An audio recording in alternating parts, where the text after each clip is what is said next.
o capitalismo e a filantropia, e o intervencionismo estatal injustificável. Filantropia é o amor pelo gênero humano. Filantropia é lutar pacificamente para transformar a sociedade em um lugar melhor para se viver.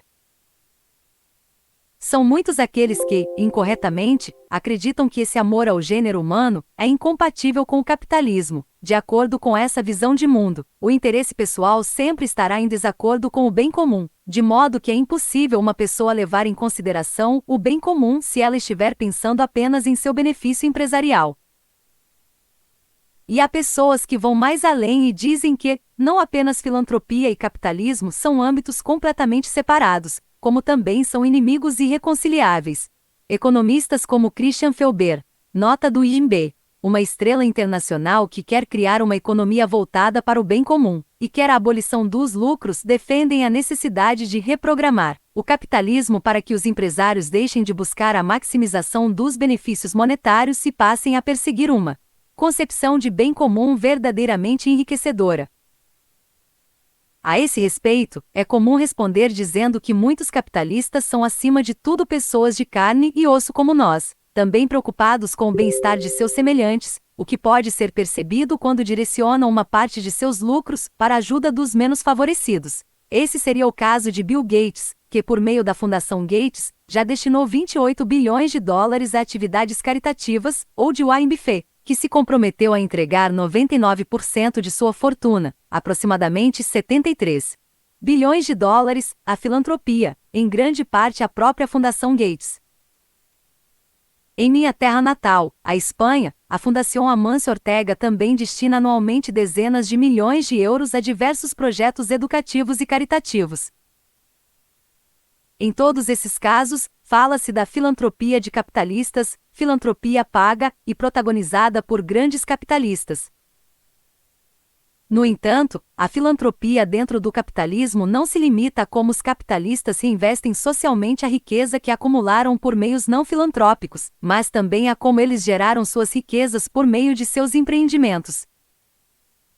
Os capitalistas, quando tentam maximizar seus lucros, podem fazê-lo por meio de um projeto empreendedorial que atenderá ao bem comum de maneira muito mais efetiva do que qualquer iniciativa puramente filantrópica. Por exemplo, é evidente que a principal contribuição de Thomas Edison para o gênero humano foram suas invenções, especialmente a lâmpada elétrica, e que nenhuma obra filantrópica que eventualmente realizasse em toda a sua vida poderia sobrepujar o impacto desta inovação empreendedorial.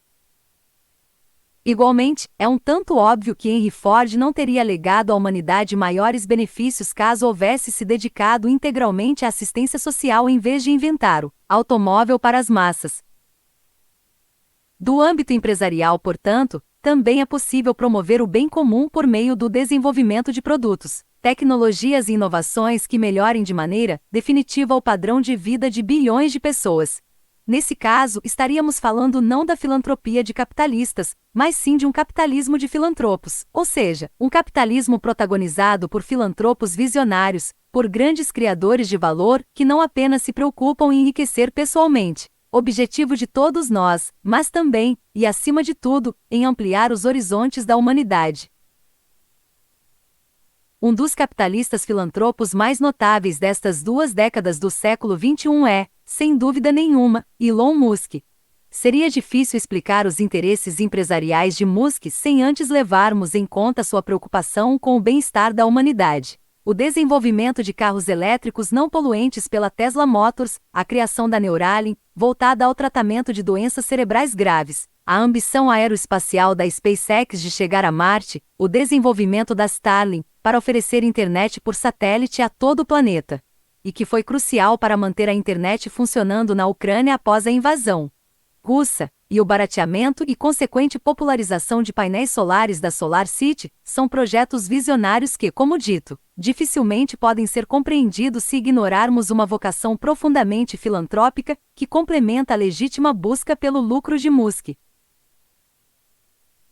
E quem fez tal reconhecimento foi ninguém menos que o cofundador da Google, Larry Page, que, ainda em meados de 2014, afirmou que caso morresse repentinamente preferiria doar toda a sua fortuna para capitalistas com ânsia de melhorar a humanidade, como Elon Musk. do que para instituições de caridade.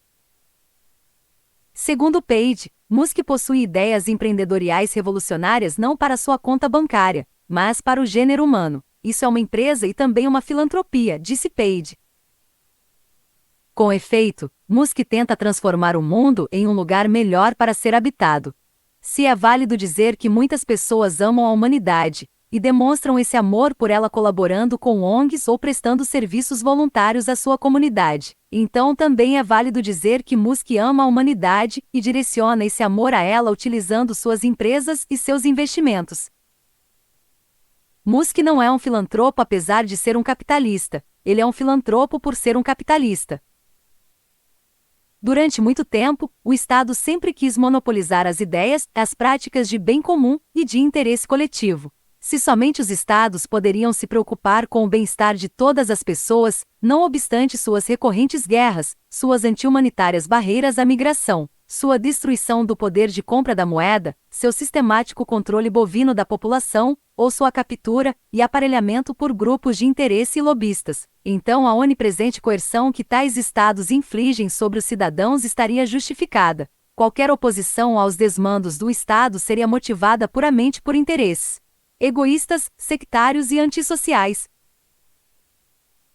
No entanto, tão logo nos damos conta de que todos, inclusive os capitalistas, podem almejar o bem comum de uma sociedade atuando desde os mais variados e heterogêneos âmbitos de sua rotina diária, então o intervencionismo estatal deixa de ser justificável. Não há motivos por que políticos e burocratas devem controlar a vida das pessoas e deter o monopólio do bem comum. A maior ajuda que eles podem oferecer à humanidade é abolindo barreiras burocráticas e tributárias que impedem que cada indivíduo realize neste mundo sua particular concepção de bem comum.